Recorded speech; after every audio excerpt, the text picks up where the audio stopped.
Киноларда көрсететін шынайы махаббат өмірде бар ма екен деген сұрақ көпшілігімізді мазалайтыны жасырын емес. Әсіресе қыздар қауымы. Біріміз махаббатты дәмханалар мен мейрамханалардан, енді біріміз көшеден, саябақтан, би алаңдарынан іздеп жатамыз.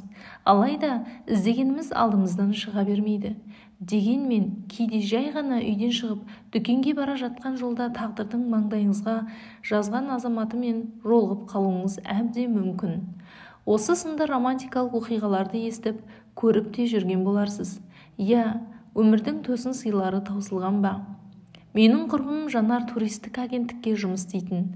Кезекті сапарында Италияға тек жұмыс бабымен барып қайтамын деп ойлаған. Италия мәдениетімен, асханасымен танысып, ел-жер көруді мақсат еткен.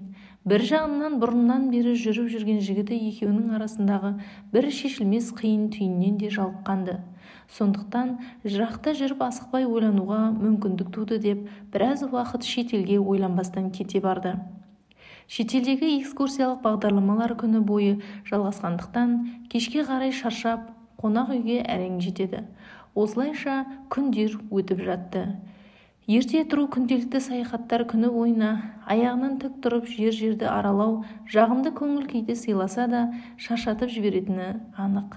Тіпті бірдеңе қатып ұйықтапты. Бірнеше сағат өткен соң орнынан атып тұрып сағатқа қараса 9-дан кетіп қалыпты.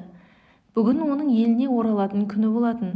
Сондықтан алып ұшып жылдам киініп қонақ үйдің кіреберісіне түседі. Ресепшнде отыратын қыз күлімдеп тұрып ояталмағанын айтады. Тіпті туристік топ та келіп есікті қағып кетіп қалған. Ақырында Жанар ұшаққа кешігіп қалады.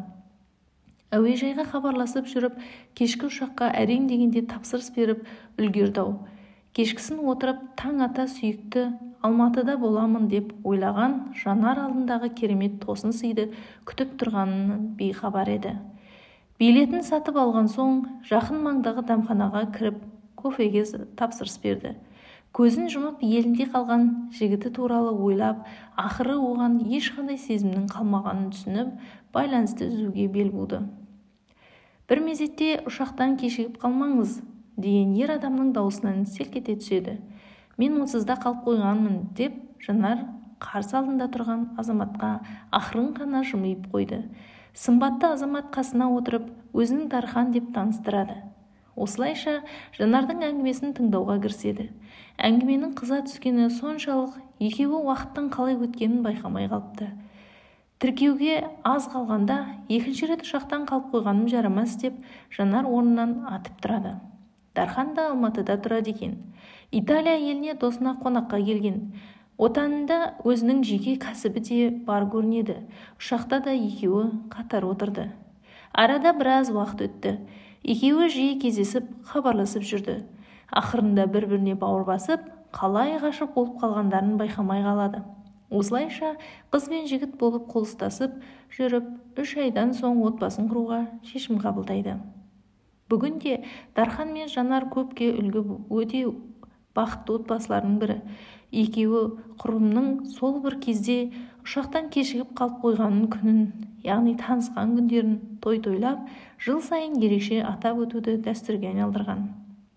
Кейде біз тағдырға налып, неге бұлай болды екен, неге осы оқиға менің басымнан өтті екен деп қапалатынымыз рас. Тіпті өмірде жайдан жай ештеңе болмайтынын естен шығарып жатамыз. Қандай да бір оқиға болса, демек оның сізге тікелей қатысы болуы заңды. Яғни оның біреуге пайдасы, немесе сіздің жақсы бағытқа қарай өтуіңіздің үшін қажет болуы мүмкін. Сондықтан ішкі түйсігіңізді тыңдап, өз-өзіңізге әрдайым сенім артып жүріңіз. Бір жағымсыз оқиғаға тап болсаңыз, қатты қапаланудың қажеті жоқ. Қандай да бір кедергілерден кейін үлкен қуаныштың күтіп тұрғанына сеніңіз. Оның өміріңізді жақсы арнаға бұратын оқиға болуы да ғажап емес. Яғни әр нәрсенің бір қайыры бар деп ұғыңыз. Сіздерге менің қызықты каналым ұнаса, достарыңызбен бөлісіп, каналға тіркелуді ұмытпаңыздар.